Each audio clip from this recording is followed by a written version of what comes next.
экипаж Республики Уганда прибыл на участок открытия огня. В это время Зеленый осуществляет выстрел. Посмотрим в повторе боевую стрельбу. Ну а сейчас синий танк, синяя цель на экране. Друзья, посмотрим мы в повторе результат боевой стрельбы.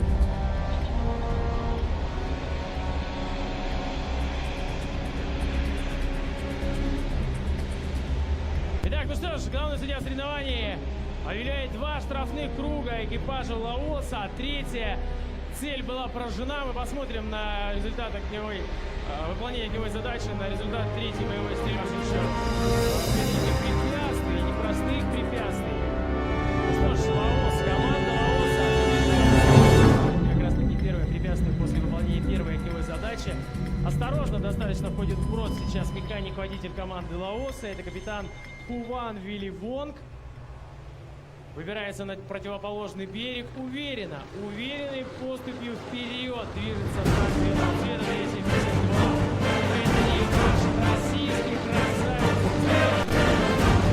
Немножечко остановив его.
пример командиру, безусловно, постараться максимально сосредоточиться и поразить цель. Это старший лейтенант Талик Ойбунчан. 90-го года рождения, командир танка. Увлекается спортом. И выполняет огневую задачу, ведет боевую стрельбу. Мы видим прекрасно сейчас мишень номер 25, 900 метров до цели дальность. Все мы помним о том, что в случае поражения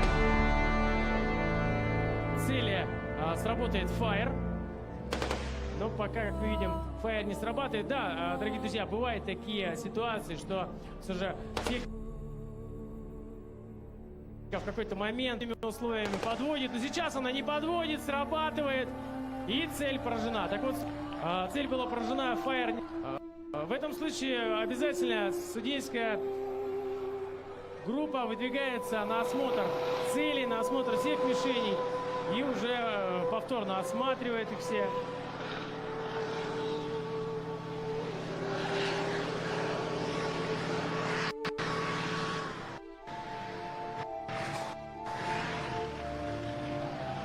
Так, завершили выполнять боевую задачу, вторую огневую задачу, но главный судья соревнований останавливает экипаж.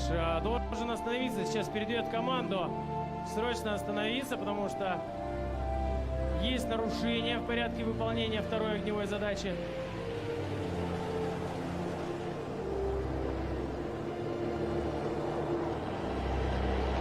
Итак, посмотрим сейчас в повторе. Как раз таки командир танка совершает боевую задачу, поражает фактически последним боеприпасом мишень номер 25, но допускает ошибку. Да, разряжена пулеметная лента, но тем не менее орудие должно быть полностью разряжено.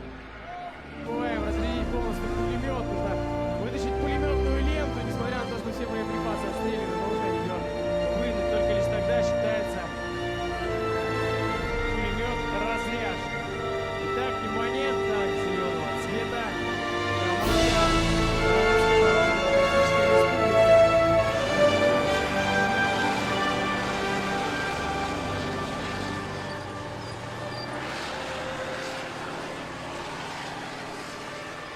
Так, друзья, у команды Лаоса, я прошу прощения, выполнение третьей огневой задачи по мишени номер 9.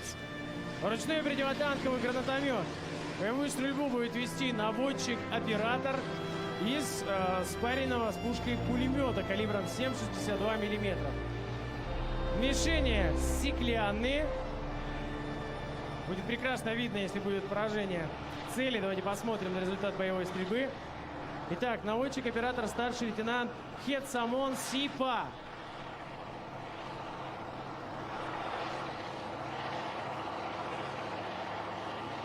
Для выполнения огневой задачи, данной огневой задачи выделяется 15 боеприпасов, 5 из них с трассирующими пулями. В мишени, как я говорил уже неоднократно, установлена дальность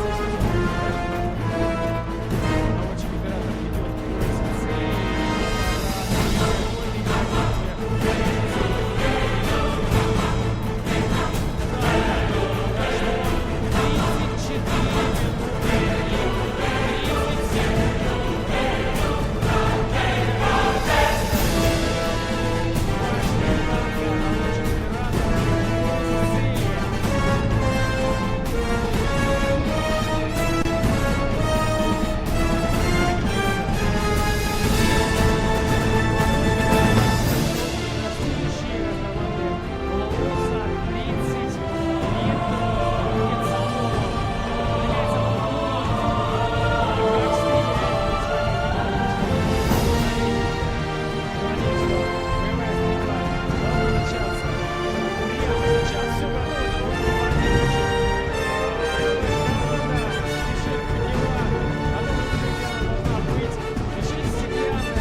серьезную ошибку допускает. И нужно, конечно же, было выворачивать вправо и выходить на трассу, но тем не менее...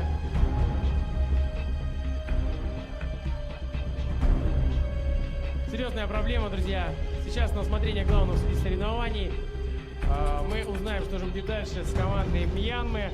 Ну а пока давайте посмотрим на команду Лаоса. Итак, лаосская команда здорово справляется с преодолением препятствия, курган и глубокий поворот впереди. Друзья, Лаос на третьем круге выдвигается на финишную фактически прямую. Осталось 2 препятствия и финиш.